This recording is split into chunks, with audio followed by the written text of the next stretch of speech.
Martim Campos, bom dia para você que está chegando agora, seja bem-vindo, seja bem-vinda para quem nos acompanha já desde cedo também, muito obrigado, bom dia.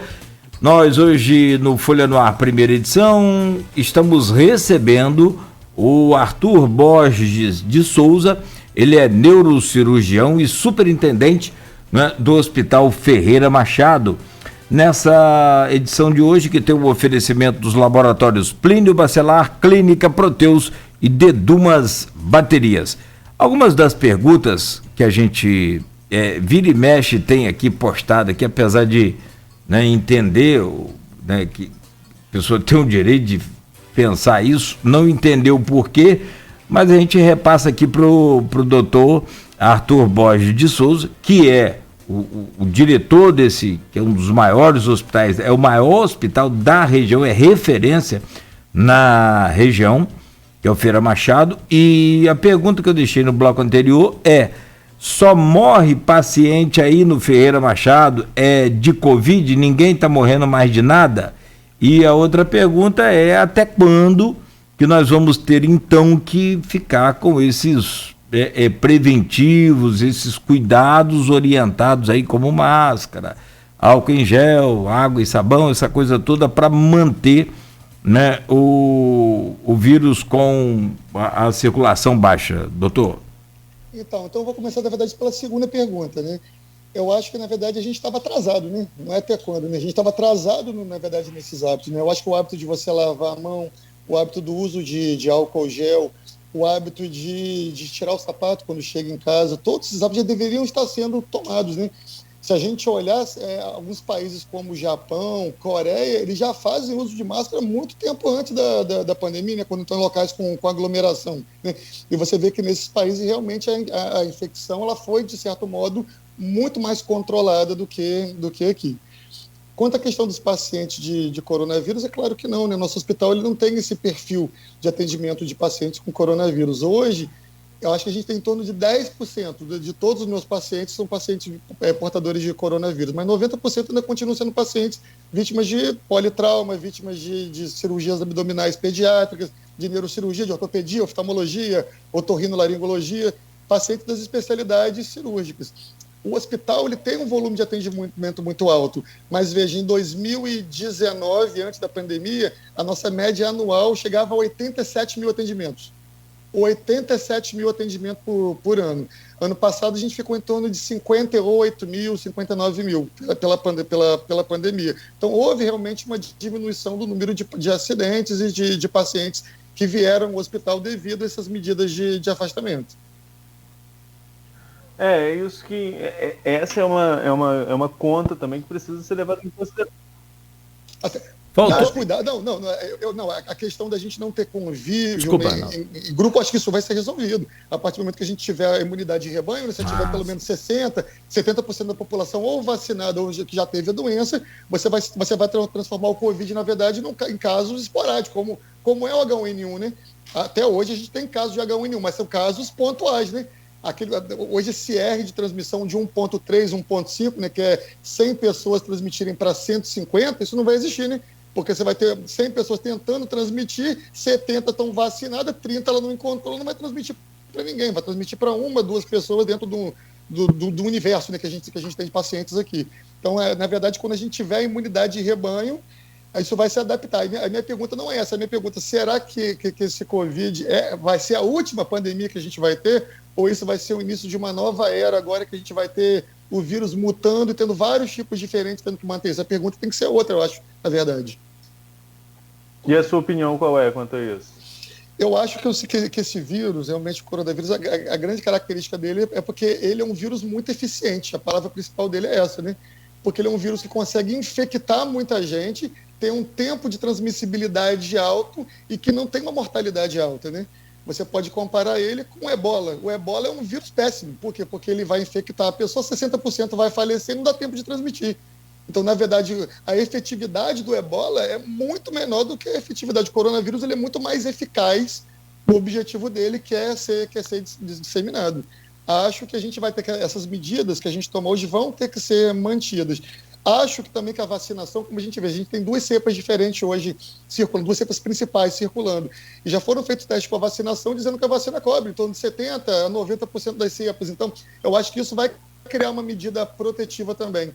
Tem trabalho sobre até a vacina H1N1, né, mostrando trabalhos americanos mostrando que as pessoas vacinadas com H1N1 e tem uma redução da chance de pegar coronavírus de 25%. Então, é um tipo de imunidade cruzada. Então, acho que essa vacinação em massa vai acabar servindo como um bloqueio indireto para algumas variantes, para algumas mutações. Isso é importante, né, Arthur? Se você faz esse bloqueio, se você para de circular o vírus, ontem o Jefferson foi entrevistado aqui e falava que o Brasil se tornou um laboratório de variantes. Se você conseguir esse bloqueio acima de 70%, a possibilidade de variantes ela reduz bastante, né? Sim. O objetivo principal é esse, né? É criar imunidade de rebanho que pode ser adquirida ou porque teve a doença ou porque a pessoa está vacinada. Mas nesse momento agora a gente está chegando a 10% da população vacinada e se você olhar nos números oficiais, em torno de 10% a 15% de pessoas contaminadas. A gente não conseguiu chegar nesse valor ainda para criar essa imunidade protetiva de forma de grupo, né? Tem a pergunta aqui do Rogério Bacchini, eu vou trazer algumas perguntas dos ouvintes, vou começar aqui com da transmissão no Facebook e depois vou nas perguntas lá do WhatsApp, além das nossas que a gente vai encaixando também. Rogério Bacchini, há um déficit muito grande no país de equipes especializadas de UTI para o tratamento de pacientes de Covid-19 devido à complexidade da doença e principalmente com o manejo de equipamentos de ventilação mecânica e forma correta de intubação. Como a direção do hospital lida com essas situações? Então, como eu falei com vocês, como a gente não é um centro de referência disso, eu trabalho, na verdade, com pacientes Covid do perfil do hospital, do perfil do Ferreira Machado. Eu já teria que ter uma equipe para fazer o atendimento desse paciente, né? Um paciente vítima de acidente de carro, se ele é Covid ou não é Covid, não vai fazer muita diferença para a gente. Vou dar um exemplo para vocês. O nosso CTI daqui, o CTI principal, são 24 leitos, são 24 quartos isolados. São quartos separados, um paciente não tem contato com o outro. Então, se por acaso eu tenho um paciente com Covid dentro de um quarto, não atrapalha o funcionamento da minha equipe, eu já atenderia ele do mesmo modo. O que eu não consigo hoje aqui, você fala assim, vamos abrir 10 leitos para Covid hoje, isso realmente você tem uma dificuldade muito grande. É um outro tipo de paciente, não é um profissional, fala assim, vamos arrumar um médico para trabalhar. Não é isso, você arrumar uma equipe inteira, é você arrumar uma porta de saída. O paciente ele vai ficar internado durante 21 a 25 dias, e depois ele vai ter alta, ele não vai ser direto para casa, ele vai ter que ir para uma enfermaria ocupar o leito durante mais um período. É um paciente com uma gravidade muito maior. Isso que as pessoas não entendem. Eu vi no início você conversando, falando assim, mas nós estamos chegando a 14 dias de lockdown, a gente não sentiu uma diferença. Não, a gente iniciou o lockdown quando você foi para a fase vermelha ou fase roxa. Então ali você estava no pico da contaminação. A partir do dia que você fechou, existem pessoas que vão levar 7 a 14 dias para desenvolver o sintoma. Então, quer dizer, depois de 14 dias ela vai internar. Quando ela internar, ela vai ficar 21 dias no CTI. Você está falando de 37 dias para você poder notar uma diferença grande. A pessoa acha, não, no dia que eu fiz o lockdown, acabou. O vírus parou de circular. Não, já contaminou no nível altíssimo. E a partir daí ela vai levar 7 a 14 dias para desenvolver o sintoma e ser internada. E depois que ela ficar internada, vai ficar mais tempo. A compreensão tem que ser essa, não é? A gente vai notar agora de início uma queda do número de internação de enfermaria. Por quê? Que são aqueles pacientes leves, né? O paciente tinha uma falta de ar mais leve, ficou no oxigênio 3, 4, 5 dias, teve alta para casa. Isso aí você vai conseguir notar a diferença. Agora no CTI, você não vai notar nenhuma diferença agora. Você vai notar a diferença, vai ter mais uns 15 dias para a gente começar a liberar leite. É exatamente o que eu falei. O que a gente vive hoje é reflexo de, no mínimo, 14 dias atrás, e que não estávamos em lockdown, né? Com certeza. E quando foi feito o lockdown, a gente estava no vermelho. Hoje está no roxo, não está no vermelho. Hoje está na fase roxa. Mais uma pergunta aqui de ouvinte, Arthur, do JC Cordeiro. Com o colapso em Manaus e a falta de oxigênio que houve, era possível prever colapso e a possível falta de oxigênio e cilindros em Campos? Não tem como. Na verdade, olha só, todo hospital, você trabalha com uma média histórica, né? Quando chega o começo do mês, você vamos comprar medicamento. A gente usa uma média de 12 meses para você se precaver. Não tem como você saber que você vai ter uma segunda, uma terceira onda. E, na verdade, mesmo que você queira comprar, por exemplo, o hospital, a prefeitura resolveu comprar quantidade gigantesca de anestésico para deixar guardado aqui. E os hospitais privados? o aparato é cirurgia eletiva, então não tem como você fazer uma prevenção. Eu sempre falo isso, eu lembro quando eu era acadêmico, eu trabalhava em Macaé, no pronto-socorro. Um dia teve um ônibus que capotou num brejo e chegaram 45 pessoas. Tiveram que vir os médicos da cidade atender. É impossível prever isso. Se tiver um acidente agora com 2 ônibus, for todo mundo para a Unimed não tem a capacidade de fazer o atendimento. O Ferreira Machado vai ter dificuldade de atender. Ninguém é preparado para uma catástrofe. Vou continuar aqui nas perguntas dos ouvintes. João da Costa Cunha. Os pacientes de Covid internados nos hospitais de campos são especificamente da cidade ou o Estado está regulando pacientes de outros municípios para campos? E aí eu vou pegar esse gancho falando de Covid para você explicar um pouquinho qual o papel do Ferreira Machado nesse atendimento regional, não só de Covid, mas também de outras especialidades, sobretudo de urgência e emergência. Então, o Hospital Ferreira Machado, ele é um polo da regulação de urgência e emergência. Então, existe uma pactuação com os municípios circunvizinhos para atendimento de algumas especialidades dentro da demanda desses municípios. Então, basicamente, os 3 municípios contemplados em atendimento direto, né, por pactuação com Ferreira Machado, São João da Barra, São Fidélis e São Francisco. Basicamente, nos atendimentos de trauma e de especialidades cirúrgicas emergenciais. Então, se você tiver um paciente de neurocirurgia, claro, São João da Barra não tem que ter um plantão de neurocirurgia, porque o correto realmente de plantonista para neurocirurgia são cidades a partir de 80 mil habitantes. Então, não faria sentido você ter uma equipe com 7 neurocirurgiões lá para fazer o atendimento. Você tem que ter um polo regional de atendimento. E nisso, o Ferreira Machado ele faz muito bem. A nossa média de atendimento para pacientes externos, ano passado, girou em torno de 4.500 atendimentos a pacientes de fora do município. Quanto à sua pergunta de pacientes COVID, como eu falei com vocês, a rede de urgência e emergência não contempla atendimento de pacientes respiratórios. A gente está falando de emergência vermelha, quer dizer, paciente acidentado, paciente que tem necessidade de sangramento, hemorragia digestiva, paciente com necessidade de um isolamento, mas não paciente de COVID. Os pacientes de COVID são feitos pela regulação estadual. Então, São João da Barra regula com a Central Estadual de Regulação. São Francisco também. O próprio CCC ele não é referência desses municípios. Existe fila? Existe. A nossa fila, se não me engano, hoje na fila de Campos tem 7 pacientes de outros municípios em fila para ser regulados para cá. Mas nesse momento a gente tem 32 pacientes do nosso município aguardando em fila também. Tem uma pergunta aqui que não é muito sua área, mas como a gente está conversando de maneira geral, e você já revelou que é amigo de Charbel, então, e já falou sobre a vacina também, tem a Adilene Freitas e tem a Sueli Souza. E tá pertinho, sobre... Desculpa, Arnaldo, e está pertinho ali de um dos maiores especialistas, que é o doutor Nélio Artiles. Sim. Inclusive, ontem teve a inauguração, né, da reforma da tisiologia, que ficou durante algum período fechado por infiltrações. A gente conseguiu reinaugurar ontem, já estamos com pacientes internados lá. Realmente foi o início do hospital, né? O hospital, quando iniciou, ele era para atendimento de pacientes de tuberculose e de doenças infectoparasitárias. E esse perfil, mesmo que o hospital hoje tem um perfil de trauma, a gente vai manter esse legado, vai manter essa história. Então, a pergunta aqui da Adilene Freitas e da Sueli Souza sobre grupos de vacinação. Por exemplo, para crianças, será que a vacinação não vai chegar? Esse é um passo que ainda está muito recente, né? Acho que ainda está em fase de estudo. E a Sueli pergunta com pessoas com doenças respiratórias, como bronquite e outras doenças crônicas, quando será a vez da vacinação?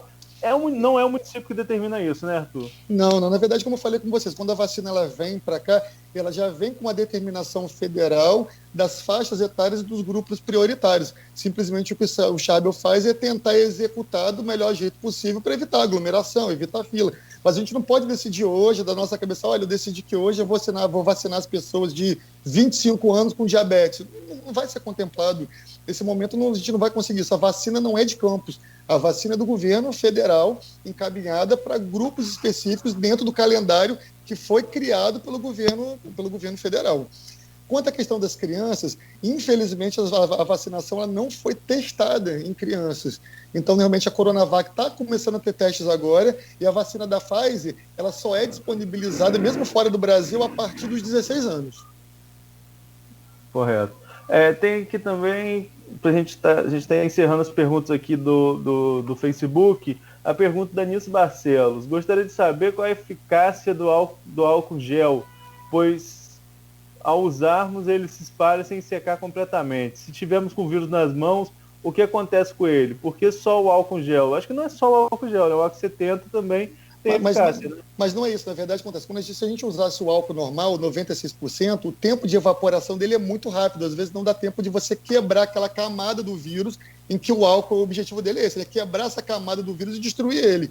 Já o álcool gel e o álcool 70, o álcool 70, na verdade, ele tem 70% de álcool e 30% de água. O tempo de evaporação vai ser menor, você vai ter um tempo maior de eficácia dele na sua mão. Por isso que o preconizado, como já era preconizado, o álcool 70 não é para o coronavírus, o álcool 70 é o álcool hospitalar. É o que sempre foi utilizado em cirurgias, na asepsia dos cirurgiões, é o que sempre foi utilizado. Por ter uma durabilidade maior, os estudos comprovaram que o tempo de exposição do álcool na mão, do álcool 70 na mão, é o que protegeria mais para contaminação contra bactérias e vírus. Usando aqui um paralelo de Charbel, para te fazer uma pergunta da Conceição Barreto.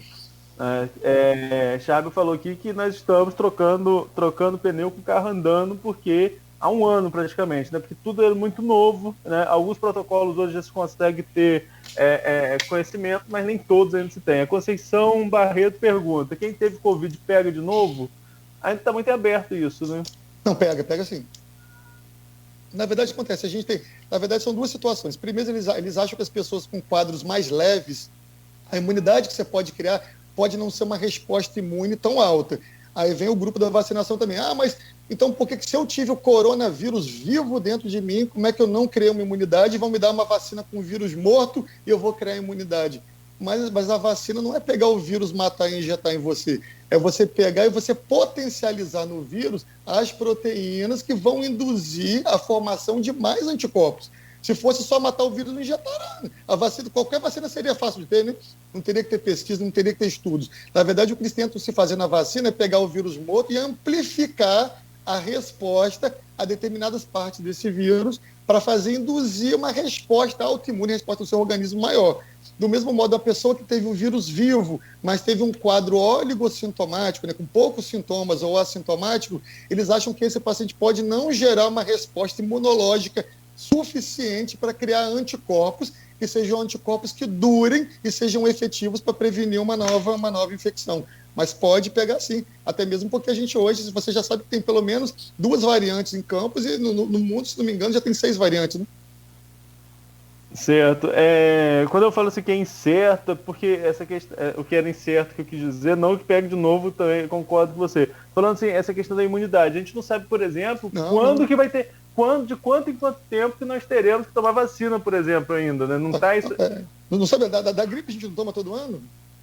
A da gripe a gente toma, existem algumas vacinas que podem induzir uma resposta autoimune muito alta, como é o caso da BCG, né? A BCG, ela induz uma resposta altíssima, né? Aí, ok, essa realmente você vai tomar uma dose quando é criança e encerrou.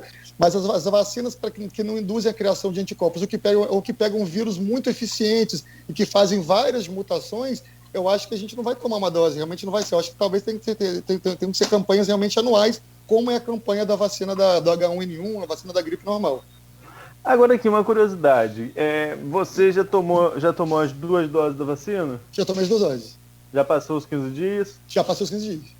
Por acaso, você teve curiosidade de fazer uma sorologia para saber a resposta imune? Conhece alguém que tenha feito para saber? Quando eu entrevistei aqui a Arlene, que foi secretária de saúde de São João da Barra, né, e está ainda à frente da vigilância na questão lá do município, ela falou que fez alguns testes em alguns pacientes e que tiveram essa resposta imune. Queria saber se você tem algum relato, desconhece alguém que tenha feito sorologia depois e deu aí esse teste comprovando a eficácia da vacina?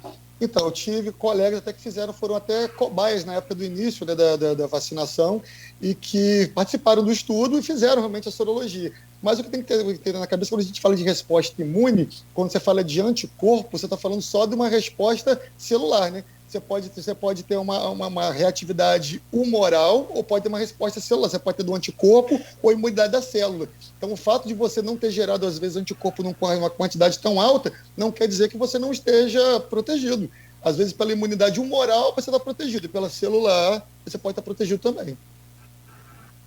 Nogueira, a gente vai ao intervalo agora? Podemos fazer sim, são 8h27, e aí a gente fala sobre um panorama também do Ferreira Machado, né? Sim. O fatídico elevador, como é que tá aí? E daqui a pouco a gente tem também aqui o Ralph Buchenthal, a higienização em locais muito infectados. Existe produtos para exterminar o vírus? Uma boa pergunta porque na verdade o que a gente está abusando aqui da boa vontade do Dr. Arthur, ele é neurocirurgião, né, e diretor do superintendente do Feira Machado. Mas se puder, doutor, quiser responder, fique à vontade. Ao Ralph. A gente tem grupos aqui, na verdade, quando houve até a vacinação, muitas pessoas falam assim, vai ter a vacinação, vai vacinar os médicos. Não, a gente vacinou os profissionais que trabalham no hospital. Porque, na verdade, acontece, eu acho que o risco, eu sou neurocirurgião, eu acho que o risco de eu pegar um coronavírus é menor do que a pessoa que faz a limpeza do quarto, sim, onde estava o paciente com coronavírus. Sim. Então, o profissional da limpeza, para mim, deveria ter prioridade em relação a mim na vacinação. Quanto ao ambiente domiciliar, o uso de álcool 70 ele já é o suficiente, não precisaria nada mais que isso. No ambiente hospitalar, a gente geralmente usa a solução de hipoclorito, a gente usa alguns produtos químicos específicos para limpeza, mas só nos ambientes de terapia intensiva.